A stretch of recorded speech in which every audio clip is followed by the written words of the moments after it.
today important to you? And if so, why? It's probably one of the second most important dates of my existence. One being born this day, which is November 30th, because this is the day I got sober. I've been sober for 27 years. What do you remember about the day that you got sober? 27 years ago today. What do you remember about it? I was at the Comedy Store. I relapsed. Before I went to the Comedy Store, I was on Amateur Night in La Jolla. I relapsed. I went on and I bombed. What does bombed mean? I was heckled off the stage. So how'd that feel? Oh, great. Yeah, real night. No, it didn't feel good at all. Actually, it was good because, you know what? Not to be funny, but be a little dry about it. It was the wake-up call that I needed. It was the last penny that needed to be dropped in a long pigsty of horrible experiences of drinking and using over 10 years. So 27 years ago today, you had been drinking at that point for about how many years? Alcoholically, I would have to say I drank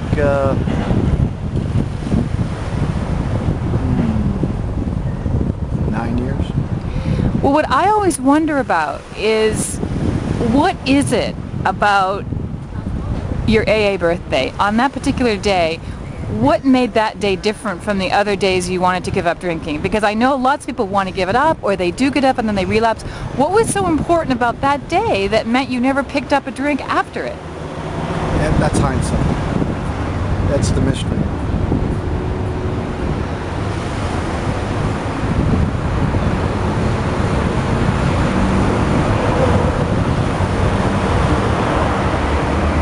That's it? That's all you got? I want more. Because it's... No, I do, because I just think that people really wonder, because everybody wants to do what you did, in a way. Let's face it, everybody wants to make a promise to themselves and stop doing whatever is killing them, but so many people can't do it. And I'm not saying you're special or different from anybody else, but something happened to you that made you stop it, and you have the hindsight now. So what's that hindsight? I think a lot of people make conscious decisions on a daily basis to try to change their behavior. Okay, the word try is kind of a very... try is a word of failure. For reasons which I leave to the man upstairs, that day was chosen for me because of the domino effect of so many different types of experiences that I had. That particular situation where I bottomed out in a bottomless snake pit of bottoms and bottoms and bottoms, something just gelled inside of me that said, you got to do something about this. And it was like, it became my number one priority, and that number one priority was, no matter what happened at that particular time, that particular day, especially on November 30th, I wasn't going to do it. Had you tried before this particular day to stop drinking? And if so, why weren't you successful until November 30th?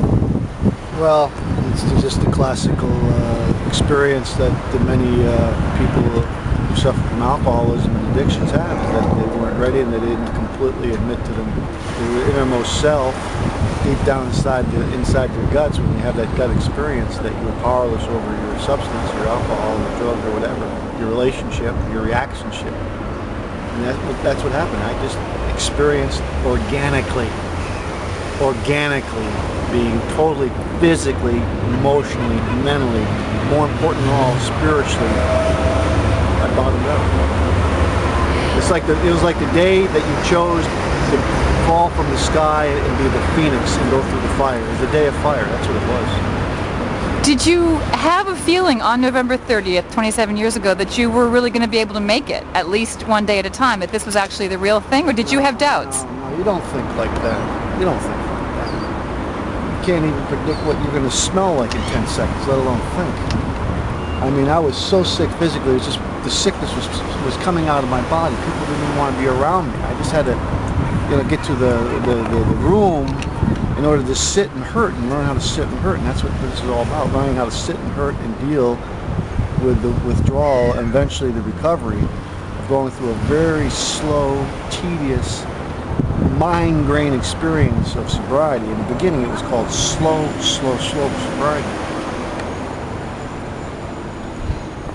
If you had to just, without going into all 9 years of your drinking life, if you had to just give an idea to people of how really, really bad and unpleasant it was, what kind of example could you give me? I'll just give you places where I wind up.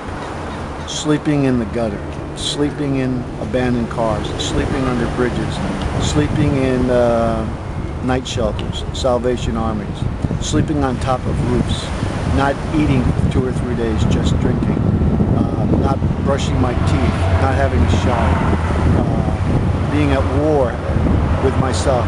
Imagine that your brain is on fire and you have to think through that process of having your brain on fire constantly, in perpetuity. And as soon as you wake up, that voice says, abort, your experiment in life has failed.